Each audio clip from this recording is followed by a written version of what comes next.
Goeiemôre en vandag is dit Handelinge 21. Kom ons bid net eers voordat ons dit lees. Onse Vader, dankie dat U woord vir ons nie net stories gee nie, maar voorbeelde van geloof. En terwyl ons Handelinge 21 oopmaak, maak ons harte oop, Here. Soos U Gees deur die gelowiges in Tyrus en Caesarea gepraat het, praat ook vandag helder met ons. Gee ons ore om te hoor en moed om te gehoorsaam. Here Jesus leer ons om te sê, laat die wil van die Here geskied, selfs wanneer ons dit nie verstaan nie. Maak ons ook soos die gemeenskap daar rondom ou Paulus, Here. Mense wat saam bid op die strand, wat mekaar vashou, wat mekaar waarsku in liefde en dan loslaat in vertroue. Lei ons deur hierdie hoofstuk, Vader. Wys ons waar U ons roep om getrou te bly, al kos dit ons eie gemak. Ons bid dit in die naam van Jesus. Amen. En dan net 'n korte inleiding waaroor dit gaan. Paulus word herhaaldelik gewaarsku oor boeye in Jerusalem. Maar hy gaan steeds uit liefde vir die kerk. Ja, hy probeer eenheid bou, maar word valslik beskuldig dat hy die wet verbreek. En hy word deur 'n woedende skare gesleep, geslaan, geskop, gearresteer. Kom ons lees hoofstuk 21 nou saam. Die opskrifie sê Paulus is terug in Jerusalem en hy word in die tempel gevang. Vers 1, en dit is Lukas wat aan die woord is. En nadat ons van hulle losgeskeer het ons afgevaar en reguit koers gehou en by Kos aangekom.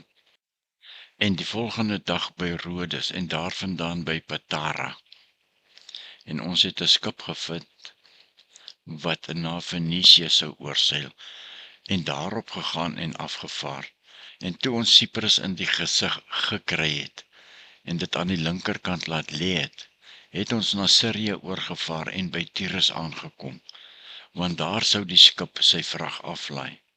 En nadat ons die disippels gevind het ons daar 7 dae gebly, en hulle het vir Paulus deur die Gees gesê om nie op te gaan na Jerusalem nie.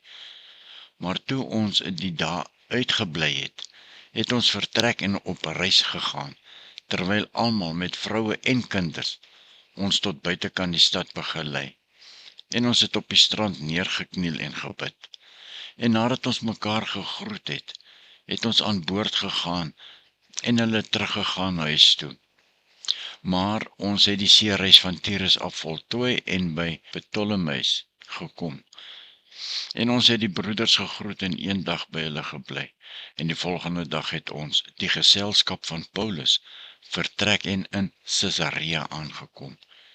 En ons het ons intrek geneem in die huis van Filippus, die evangelis, wat een van die 7 diakens was en by hom gebly.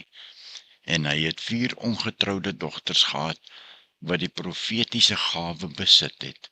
En onderwyl ons baie dae daaroor gebly het 'n sekere profeet met die naam van Agabus van Judea afgekom. En toe hy by ons kom, neem hy die gordel van Paulus en bind sy eie hande en voete en sê, dit spreek die Heilige Gees, so sal die Jode die man wie se gordel dit is, in Jerusalem bind, en in die hande van heidene oorlewer. En toe ons dit hoor, het ons saam met die broeders van die plek hom gesmeek om nie op te gaan na Jerusalem nie. Maar Paulus het geantwoord, wat doen julle, dat julle ween en my hart week maak? Want ek is bereid, nie alleen om gebind te word nie, maar ook om in Jerusalem te sterwe vir die naam van ons Here Jesus Christus.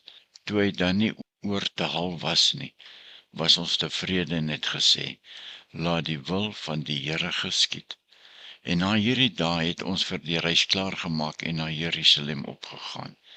Vers 16, en sommige van die disippels van Caesarea het ook saam met ons gegaan, en by 'n sekere Nason van Siprus gebring, 'n ou disipel, by wie ons sou tuis gaan. En toe ons in Jerusalem aankom, het die broeders ons met blydskap ontvang.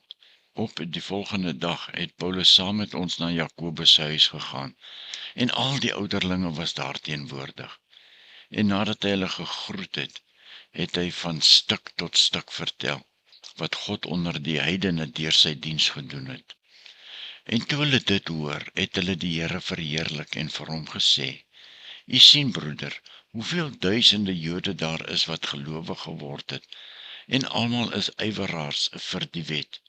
En hulle is aangaande u vertel, dat u al die Jode onder die heidene leer om van Moses afvallig te word, deur te sê dat hulle die kinders nie moet besny nie, en ook nie volgens die sedes moet wandel nie.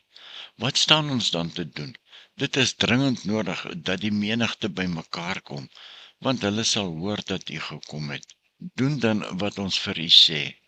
Ons het 4 manne hier wat 'n gelofte gedoen het. Neem hulle en heilig u saam met hulle en betaal die koste vir hulle, sodat hulle hul hoofde kan skeer en almal kan weet, dat daar niks is wat van u vertel word nie, maar dat u self ook wandel as een wat die wet onderhou." Vers 25. Wat egter die gelowiges uit die heidene betref, het ons geskrywe en besluit dat hulle niks van die aard moet onderhou nie, maar hulle net moet onthou van afgodsoffers en bloed en van wat verwrig is en van hoerery. Toe het Paulus die manne geneem en op die volgende dag om saam met hulle geheilig en in die tempel gegaan om bekend te maak dat die dag van die heiliging sou voortduur, totdat die offer vir elkeen van hulle gebring moes word. Maar toe die 7 dae verby was, het die Jode van Asia hom in die tempel gesien en die hele skare oproerig gemaak en die hande aan hom geslaan en geskreeu: "Israeliete, help! Dit is die man wat oral aan almal dinge leer teen die volk en die wet en hierdie plek. Hy het nog Grieke in die tempel gebring en hierdie heilige plek ontheilig." Want hulle het van tevore Trofimus, die Efesiër, in die stad by hom gesien en gedink dat Paulus hom in die tempel gebring het. Toe kom die hele stad in beweging, en daar was 'n oploop van die volk, en hulle het Paulus gegryp en hom buitekant die tempel gesleep, en dadelik is die deure gesluit. En onderwyl hulle probeer om hom dood te maak, het 'n berig die owerste oor 1000 van die leerafdeling bereik dat die hele Jerusalem in oproer was. En hy het met 1 soldate en hoofmanne oor 100 geneem en afgehardloop na hulle. En toe hulle die owerste oor 1000 en die soldate sien, het hulle opgehou om Paulus te slaan. Daarop kom die owerste oor 1000 nader en neem hom gevange en gee bevel dat hy met 2 kettinge geboei moet word. En hy het gevra wie hy was en wat hy gedoen het. En onder die skare het sommige dit en sommige iets anders geskreeu. En omdat hy weens die rumoer geen sekerheid kon verkry nie, het hy bevel gegee dat hy na die kamp gebring moes word. En toe hy op die trappe kom, moes hy deur die soldate gedra word weens die geweld van die skare. Want die menigte van die volk het gevolg en geskreeu: "Weg met hom!" En net toe hy in die kamp gebring sou word, vra Paulus die owerste oor 1000: "Is dit my geoorloof om iets vir u te sê?" En hy sê vir hom: "Ken jy Grieks? Is jy dan nie 'n Egiptenaar wat 'n tyd gelede oproer gemaak het en die 4000 rowers na die woestyn uitgelei het nie?" En Paulus antwoord: "Ek is 'n Joodse man van Tarsus, 'n burger van geen onvermaarde stad in Cilicië nie. Ek versoek u, laat my toe om die volk toe te spreek." En ons sluit af met vers 40. En toe hy dit toegelaat het, gaan Paulus op die trappe staan en wink met die hand vir die volk. En nadat daar 'n groot stilte gekom het, het hy hulle in die Hebreëse taal toegespreek en gesê: "Tot sover vandag. Ons sal môre verder kyk in hoofstuk 22, wat hy vir die broers gesê het. En nou dat ons hoofstuk 21 gelees het, oordink 'n bietjie hierdie gedagte. Handelinge 21 gaan nie oor koppigheid nie, maar oor gehoorsaamheid. Dit vra vir ons, sal ons God volg, selfs wanneer die pad seer en ongewild is? En tweedens, soek ek vrede ten koste van waarheid? Of praat ek waarheid sonder liefde?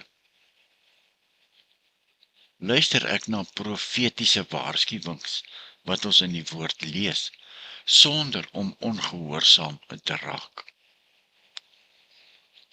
En ons sluit af met die laaste gedagte. Hoe reageer ek op valse beskuldigings? Kom ons sluit af met gebed. Here, maak my gewillig om die pad wat U vir my uitlê in gehoorsaamheid te stap, en help my asseblief om my motiewe rein en my hart sag te hou, Here. Laat U wil in my lewe geskied, soos U wil en soos dit sal geskied. Nie myne nie, Here, U wil. Ons bid dit in die naam van Jesus. Amen.